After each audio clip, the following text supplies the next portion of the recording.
Bonjour chers viewers, followers, abonnés ou simples visiteurs, c'est Aonins pour Art Talk, le podcast de débat artistique sur Twitch.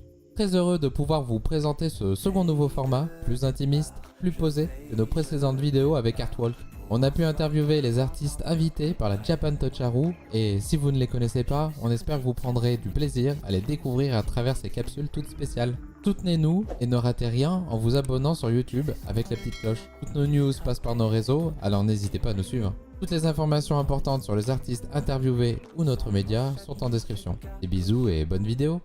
Bonjour du coup, merci d'accepter cette interview un peu à la va-vite au final, mais très content de t'avoir avec nous. Là j'ai des questions qu'on a préparées pour toi que je vais venir te poser. J'espère qu'elles te plairont et qu'elles sont pas trop habituelles à ce que tu as pu entendre. On va déjà te demander pour commencer, est-ce que pour toi c'est un mode de vie ou un moyen d'expression, une façon de se cosplayer un petit peu chaque jour? Alors j'aurais pas du tout employé le mot cosplay, genre vraiment pas. Mais après ça a fini par être un mode de vie. Initialement je portais ça que le week-end je dirais, mais maintenant que j'ai genre emménagé seul, que je m'habille tout le temps comme ça, que mon appartement est comme ça aussi, je pense que ça fait un peu partie d'un mode de vie. Donc ouais, ça, et c'est aussi évidemment un moyen d'expression. Ben, je pourrais pas le nier en fait, même si de mon point de vue dans la vie de tous les jours, je me pose pas la question de qu'est-ce que je vais revendiquer. Je peux pas me présenter devant les gens et assumer que ça ne représente rien. En fait, ce serait faux dans tous les cas. Donc oui, c'est forcément porter un message. Comment tu en es en fait arrivé à avoir ce style-là? D'où est-ce que ça vient? Est-ce que c'est un intérêt qui a commencé avec le mode de vie japonais? Est-ce que ça vient peut-être d'un autre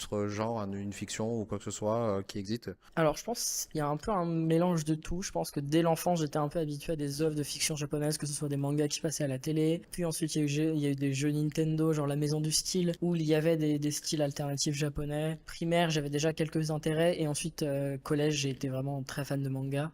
Et je me suis un peu intéressé, pas forcément à la culture en soi. Moi, je suis pas super intéressé par la culture japonaise en soi. C'est pas ce qui m'intéresse le plus. Mais j'avais trouvé des comptes de street style dans la rue de japonais, qui s'appelle Tokyo Fashion. Et là, je voyais des styles alternatifs, etc. Et voilà, c'est parti de là. Voilà, c'est parti de là. Est-ce que tu te sens artiste dans ce que tu fais? Oui, je pense. Je pense que ce soit rien que ma manière de m'habiller, de craft des choses, etc. Je suis pas le plus artiste de mes amis. Il y en a qui font bien plus de choses eux-mêmes, etc. Mais rien que dans mon métier, parce que du coup, je suis maquilleur, make-up artiste. Donc, effectivement, je me considère comme étant un artiste, oui. D'ailleurs, en parlant de ta profession, on est allé voir aussi, donc tu avais un Asta Pro. On voulait te demander, est-ce que tu te sens un petit peu freiné dans ta liberté artistique quand tu fais tes travaux professionnels comparé à ton style de tous les jours? Bah, en fait, comme ça fait que 2 ans en général que je fais ça, que j'ai terminé mon école de make-up, pour l'instant, je me sens pas non plus freiné parce qu'il faut que je m'entraîne à faire tout avant de pouvoir évidemment me spécialiser. J'aimerais faire des make-up colorés sur tout le monde, mais ça me dérange pas du tout de faire du nude, de faire des effets spéciaux, du mariage. Vraiment, ça me dérange pas du tout. Je suis encore d'après moi en formation, etc. Donc, Comment tu choisis ton maquillage et tes vêtements tous les jours au matin? Est-ce que c'est prédéfini la veille ou est-ce que c'est un peu au feeling? alors moi c'est souvent au feeling, j'ai des amis qui sont vraiment qui vont faire des dessins de leur maquillage à l'avance, etc. Moi je prends quelques inspirations pour les maquillages, mais généralement je fais toujours le même schéma. Mais par contre pour les vêtements, moi je vais vraiment feeling, je m'en fiche. Je mets tout le temps les mêmes pièces, ce qui fait qu'il y a souvent pas mal de monde sur mon TikTok qui viennent me dire oh là là tu portes tout le temps les mêmes vêtements. Oui, j'ai une machine à laver, effectivement. Et en fait, une fois que j'ai trouvé une belle tenue, un bon combo, je vais le remettre en fait. Donc, je m'en fiche de porter la même chose. Ouais. Comment tu vas lier un peu ton métier qui est donc make-up artiste à ta passion? Pour rentrer plus en détail de ce qu'on a dit déjà, est-ce que tu vas te permettre des libertés? Ça peut m'arriver qu'on me contacte spécialement parce que les gens savent que j'ai un univers très coloré, etc. Donc ils connaissent ma patte.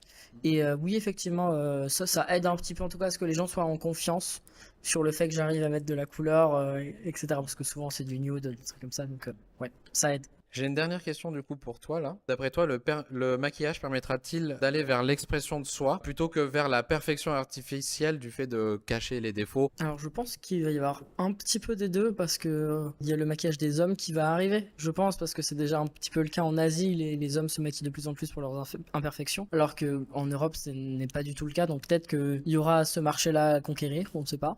Mais oui, je pense que ça va être aussi évidemment un moyen d'émancipation, de briser des codes, de briser des règles. qui va aider à pas forcément se rendre beau selon des codes, mais à s'exprimer sans. Nous, à la fin de notre émission, quand on a terminé, on fait un petit jeu pour se détendre quoi avec les gens qu'on a sur place. Et du coup, on a prévu un mini-jeu là pour toi. Est-ce que tu voudrais participer? Oui. Alors, est-ce que tu connais le Burger Quiz? Tu connais du coup le mayo ketchup qui est de choisir l'un, l'autre ou les deux? Eh ben, on a fait le même genre. Et du coup, le thème pour nous, c'est Pavarotti. C'est le chanteur italien qui faisait de l'opéra. Poulet rôti ou les deux. C'est bon? Chante très bien. Pavarotti. Tu peux en avoir la moitié si tu veux. Le poulet, Ouais, Pavarotti, on va éviter de le couper en deux. Hein. À de bonnes cuisses. je pense les deux. Ouais, les deux. On le ficelle parfois. Le poulet? Ouais, j'ai pas trouvé de news comme quoi on avait ficelé Pavarotti encore donc. Et d'où Le poulet. aimer l'autre? Les deux?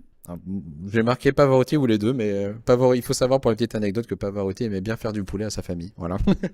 C'est tout pour notre interview. Je te remercie d'avoir accepté un peu à la va-vite.